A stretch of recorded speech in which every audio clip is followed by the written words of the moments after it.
Praise lord, హల్లెలూయా. దేవుని నామానికి స్తోత్రాలు. మీ అందరికీ నా వందనాలు తెలియజేస్తున్నాను.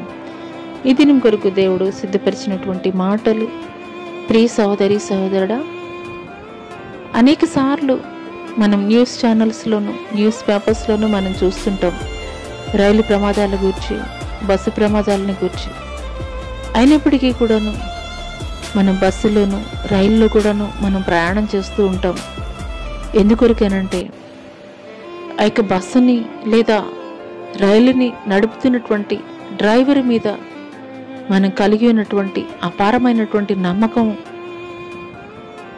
మనం వెళ్ళవలసినటువంటి గమ్యస్థానాన్ని, చేరవలసినటువంటి గమ్యస్థానాన్ని నిశ్చయముగా క్షేమముగా గమ్యస్థానాన్ని చేరుస్తాడనేటువంటి నమ్మకం. అటువంటిది నీ యొక్క ఆధ్యాత్మిక జీవితంలో దేవుణ్ణి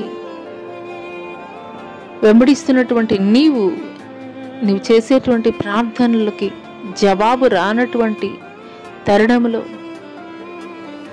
నీవు దేవుని మీద ఉంచవలసినటువంటి నమ్మకాన్ని కోల్పోయేటువంటి స్థితిలో నీవు ఉంటున్నావా? అయితే ఈ మాటలు దేవుడు నీ కొరకే మాట్లాడుతున్నారు. విశ్వాసము లేకుండా దేవునికి ఇష్టడై ఉండుట అసాధ్యము. దేవుని ఎదుగు వచ్చువాడు ఆయన ఉన్నాడనియు, తన్ను వెదుకు వారికి ఫలము దయచేయవాడనియు నమ్మవలని కదా. అవునేస్తమా, అనేక సార్లు మన ఆధ్యాత్మిక జీవితంలో దేవుని ఎదుట ఉపవాస ప్రార్థనలు, కన్నీటి ప్రార్థనలు, ఇలాగూ అనేక రకాలైనటువంటి ప్రార్థనలు మనం చేస్తూ ఉంటాం.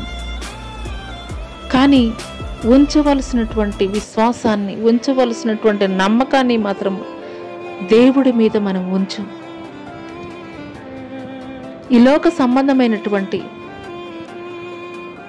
క్షేమంగా గమ్యస్థానానికి చేరుస్తారో లేదో తెలియనటువంటి ఆ యొక్క బస్సు డ్రైవరో లేదంటే రైలు యొక్క డ్రైవర్ల మీద మనం అపారమైనటువంటి నమ్మకాన్ని కలిగి ఉన్నటువంటి మన జీవితాల్లో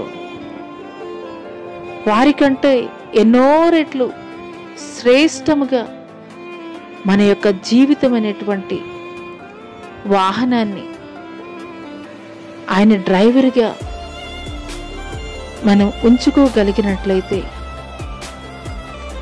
ఆయన ఎంతో క్షేమముగా మన జీవితాన్ని నడిపించేటువంటి వాడిగా ఉంటాడు.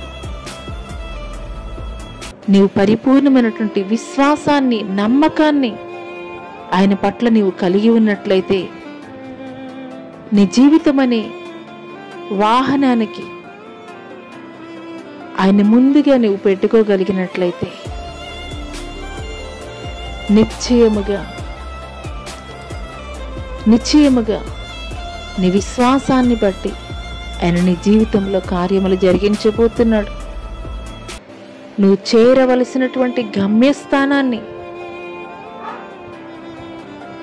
శ్రేష్టమైనటువంటి సమయములో, క్షేమకరమైనటువంటి స్థితిలో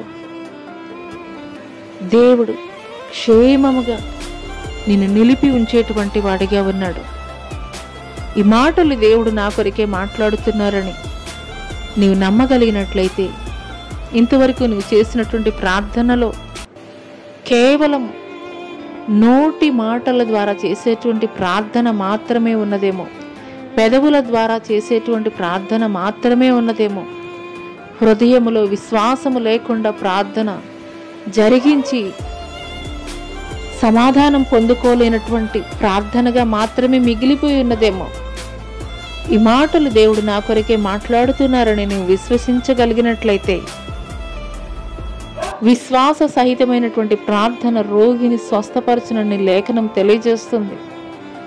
విశ్వాసం ద్వారా దేవుడు పరిశుద్ధ గ్రంథంలో అనేకమైనటువంటి అద్భుతాలు, ఆశ్చర్య కార్యాలు జరిగించారు. నువ్వు పరిపూర్ణమైనటువంటి విశ్వాసం దేవుని పట్ల కలిగి ఉన్నట్లయితే, నిశ్చయముగా నీ జీవితంలో కూడా దేవుడు మేలు జరిగించబోతున్నాడు. అట్టి కృప దేవుడు నీకు దయచేయునుగాక. ఆమేన్.